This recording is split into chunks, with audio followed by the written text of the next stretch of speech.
What are we doing? Deshaun Watson doesn't know you. He doesn't give a damn about you. You don't know him. And even if he was able to meet you, he still wouldn't care. But you're willing to put your name on the line and your integrity to defend a man who you don't know what he did. But I'm assuming you do have women in your life. And let's just say one of these women was one of the 22. And you're going to tell me that because he wasn't criminally charged, he's cleared? He's done nothing wrong? 22 is a lot of smoke. There's at least a little bit of a fire right there.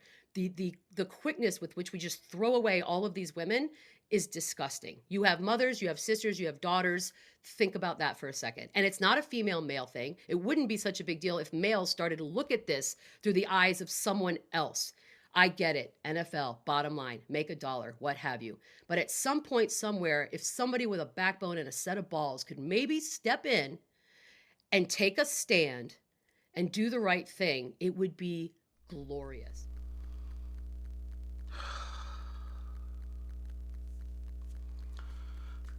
What's going on, everybody? Welcome back to the channel. Real sports updates here. The minute of verbal effluvia that you just seen came courtesy of Michelle Beadle. I think that she has a podcast or something on the Athletic or something like that. But all of this, Michelle Beadle and people like her, people of her ilk, they have been going crazy about the Deshaun Watson thing. Ever since the news broke that he was getting traded to the Browns and the contract that he signed, most guaranteed money in NFL history, right? Which is, it's well spent, in my opinion. Deshaun Watson is one of the best quarterbacks in the league.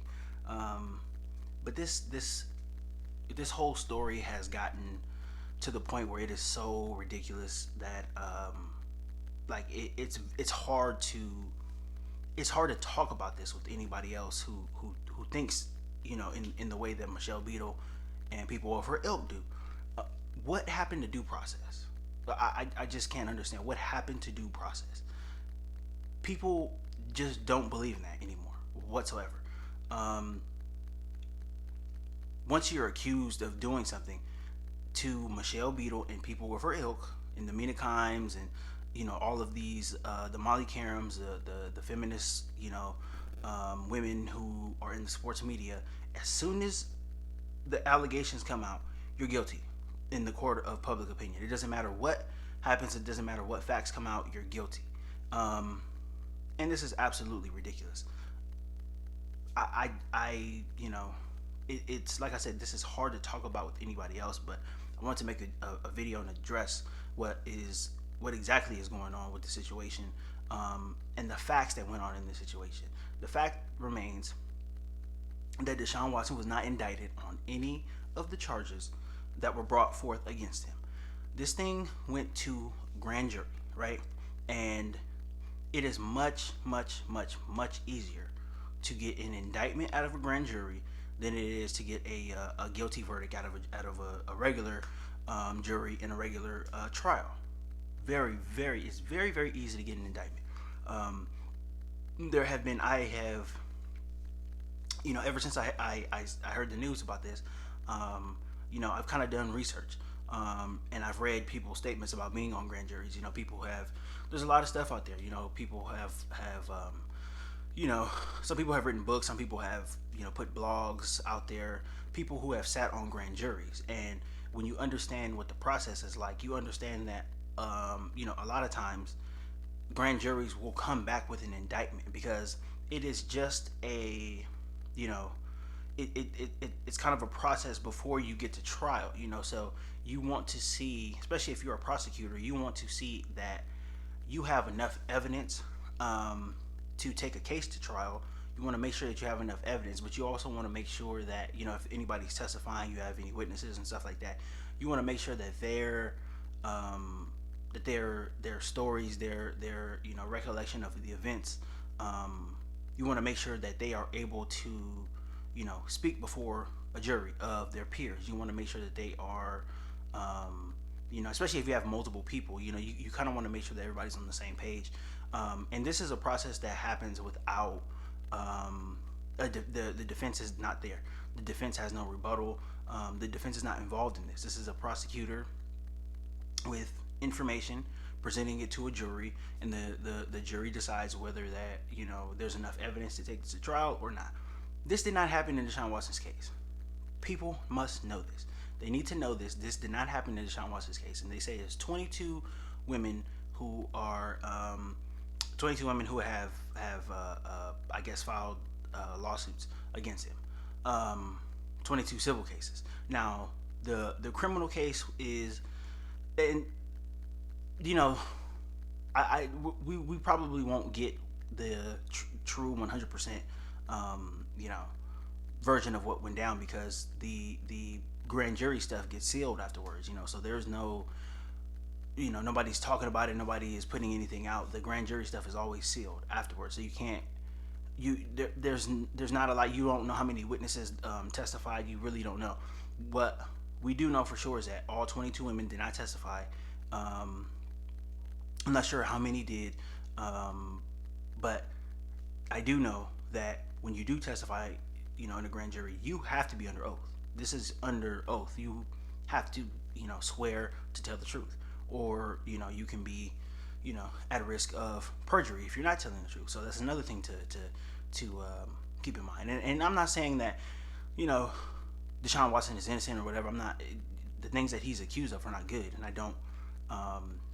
don't support that type of stuff. But for due process to not play out, and for people to just overreact to this, and for people to think that the NFL owes them anything, it's ridiculous. And I just don't know where we went wrong with this. What process do we go by if we're not going to follow the judicial process in the United States? And I can say that, as a black man, the judicial process, the court process, none of this stuff is perfect. But does anybody else have any other system that's going to work here? Because any other system would be based off of emotion, and we can't do that. We can't lock people up based off of emotion. We can't convict people based off of emotion. We can't do any of that. It doesn't matter how you feel. We can't do any of that. Facts must be presented, and facts must be present in order to convict somebody, in order to put them in jail, in order to, disrupt the way that they feed their families, to disrupt the careers that they're in. You have to have facts, and they have to be proven beyond a reasonable doubt to put people away. But these feminists, these woke people all on Twitter, they just don't believe that. They believe that allegations equals guilty, and you should stop doing whatever you're doing. You have no right to defend yourself. You have no right to continue providing for your family, no matter what field it is that you're in, whether you're a professional athlete, whatever. They just think that you should just stay at home until your court date comes, and then you get locked up, and you have no right to do anything else. Like, it's ridiculous. It's absolutely ridiculous at this point. The biggest thing, though, the biggest thing that I think needs to be relayed, and I would like more, but female and male, more content creators in the space, more sports content creators, to relay the message to people. The NFL owes you nothing. And this goes for everybody. This goes for everybody across the board. The feminists, all the people who support Colin Kaepernick, who are mad about him not being in the league. Whatever beef you have with the NFL, whatever you're trying to do, the NFL doesn't owe you anything. None of the teams owe you shit. The bottom line of this is the NFL is a bottom line business. The NFL is a business. The NFL is not a social movement. The NFL does not have to take up your social causes. The NFL does not have to agree with what you want to happen socially, politically, all that stuff. The NFL doesn't owe you shit. And you need to come to that realization. They don't owe you shit. The NFL owes it to its fans to put on the best product that they can. The teams want to get the best players that they can, and the teams want to win. And that's what the NFL is, and that's what all 32 teams in the NFL want to do. And they don't owe you shit. People need to stop. The NFL is not this movement. If you want all this political change to happen and all this stuff to happen, you need to go out and do what you need to do in your community. You need to go talk to your local Congress people. Go talk to your state representatives. Go talk to your local representatives. Go do all of that stuff. The NFL is not going to take up your social causes just because you whine and complain about it on Twitter and all this stuff. They're not going to take your social causes up.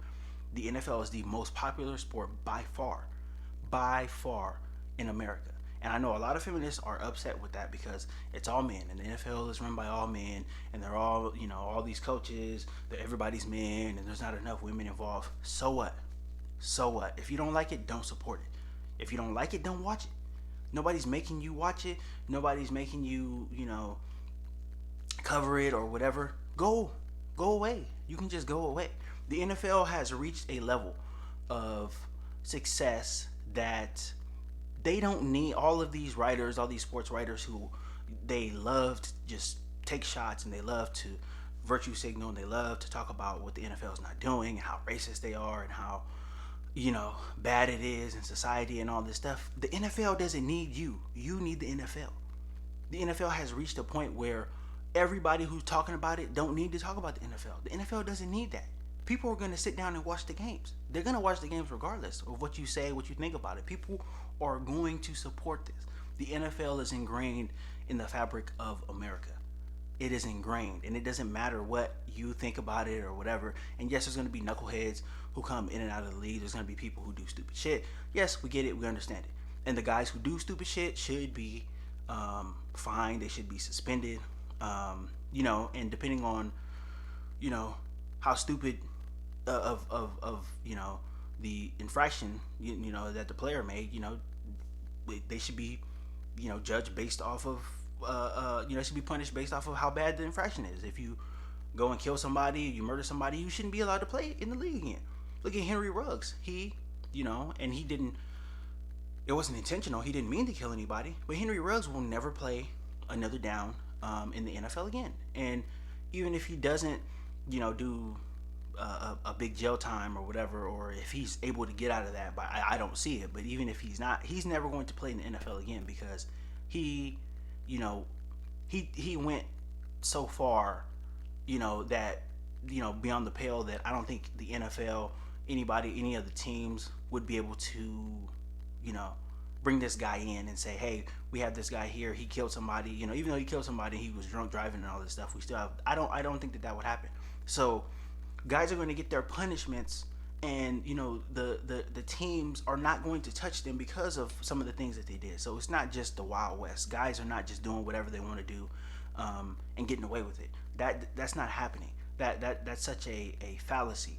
And a lot of these feminists, a lot of these woke people, they don't mention any of that stuff. They don't mention Ray Rice. Ray Rice beat his wife up on camera. We seen that video. It was bad. It was horrifying. Ray Rice never played another down in this league. Ever. And he never will. Nobody wants to talk about any of that stuff. Like, there have been guys who have made serious mistakes, who knew that their NFL careers were over because you just can't come back from certain stuff like this. But in this Deshaun Watson situation, which is completely different, all of this stuff is playing out, and none of it is complete. The NFL is still doing their investigation. He expects to be suspended. I don't think he's going to come out and I don't think he's going to be upset and up in arms if he's suspended for 8 games. I really don't think that. He knows that a suspension is going to come at some point. He knows this. But as far as the justice system is concerned in America, as far as the criminal courts go, they did not feel that there was enough evidence to bring it to trial and, for them to actually get a conviction. They just didn't feel that. And this type of stuff happens every day. And because he's an NFL player, everybody has something to say about it. This stuff happens every day. Pick up a newspaper, read the newspaper. This type of stuff happens every day. There's CEOs who embezzle money, who their cases go to grand juries. There is people who have harmed people in some way or fashion. Their cases go. This happens every single day, and because the feminists are operating strictly in emotion and that they are not letting this play out, and they're saying, oh, it's 22 women, so there must be some smoke there, but it doesn't mean that he did anything. Michelle Beadle can sit there and say that, we're defending Deshaun Watson and he doesn't know us and all of this stuff. No, it doesn't. We don't know that he did anything. You cannot say that. Everything that you say has to be allegedly, or he can sue you for that, and rightfully so. Allegedly, he allegedly did all of this stuff, but there has been no defense. He has not been charged, and he will not be facing any court case regarding any of this stuff, any criminal courts at least. The civil cases are still going on, but criminal courts, this is not, nothing is definitive. So I need people to really understand this. Let the process play out. This is called due process for a reason. You are presumed innocent until you are proven guilty. And at this point, Deshaun Watson is not proven guilty. It's the number of women that everybody is up in arms about, and it's 22, and it's 22, and it's 22. It still does not mean that he is guilty. It doesn't mean that he's automatically guilty. And it also, on the other hand, does not mean that he's innocent as well, too. So people can save their judgments. They should save their judgments, but they don't. They're operating strictly in emotion, and that's all they really have. That's all they really have. But just like I said, let me repeat it one more time. The NFL does not owe you shit. They don't owe you shit. They don't owe you anything. So you need to get the fuck over it. The NFL doesn't owe you anything. You need the NFL. It's not the other way around. People are going to watch. 115 million people watched the Super Bowl this year. Joe Burrow, Matt Stafford, two guys who were not household names. 115 million tuned in to watch the Super Bowl. You are trying to take down the NFL, and it's not going to work. You're wasting your time. This feminist rhetoric does not belong in the NFL, a league full of men. This does not belong. The most of the fans who consume the NFL are men, right? You're looking at 70, almost 80% of the NFL fans are men. Okay? You need to stop this shit. Stop trying to preach at us. Stop trying to tell us how to feel. We know that you're emotional about this, and I get it, and I understand it. And yes, we have mothers. Yes, we have sisters. Yes, we have daughters. But what does that have to do with this situation? What does that have to do with a man's due process being denied to him? It has nothing to do with it. This is a due process thing. You're operating in emotion. You look stupid. And the longer you continue to carry this on, the more stupid you're going to continue to look. Because the ink is already dry on that contract. Deshaun Watson is going to play for the Browns whether you like it or not. I'm sick and tired of all of this bullshit. The NFL does not owe you anything. The NFL is not a social movement. Y'all got the WNBA for that. The WNBA is a social movement. And look how popular it is. They take up the Planned Parenthood. They take up whatever issue is going on. The WNBA will take up for it. They'll wear the warm-ups with it on and all that stuff. Go. Have at it over there. Y'all are not going to make the NFL a social movement. They will buck against you. And they will crush you. Trust me. So whatever it is that you guys feel is going on and all that stuff, let it go. And if you don't want to watch the NFL anymore, that's fine. There's a bunch of people who don't watch it. That's fine. But you're not going to sit here and preach to everybody else. You're not going to sit here and preach and dictate how we should feel. That's ridiculous. And to be quite honest with you, you're out of line for that. You will not dictate to me about how I feel about the NFL. You will not dictate about what is going on, factually and all this stuff. No, your emotions have really no place here. I'm operating in facts. And, if Deshaun Watson, if he did do this, then yes, he's a piece of shit. If he did, if he did anything that he's accused of, yes, he's a piece of shit. He is. He's a piece of shit. And I will say it here. But we cannot say that definitively. I will not say that definitively. I'm not trying to get sued. I'm not slandering anybody. We should let the process play out. This is the best system that we have as far as the criminal courts go, as far as, all of the things that are, judged in the court and brought forth and all that stuff. This is the best system that we have. We don't have any other system that will work as effectively as this one does. And yes, it's not perfect. Yes, I can agree with that. Yes, it's not perfect. The people in power are not perfect people. The people who run the courts are not perfect people, but this is the best system that we have, and all we can do is our best to weed those people out, to have everything be as fair and balanced as possible. But this is the best system that we have, and we're not going to go away from it anytime soon. So you guys will just be best suited to let the process play out, let the due process play out before you start writing the guy's obituary, his career obituary.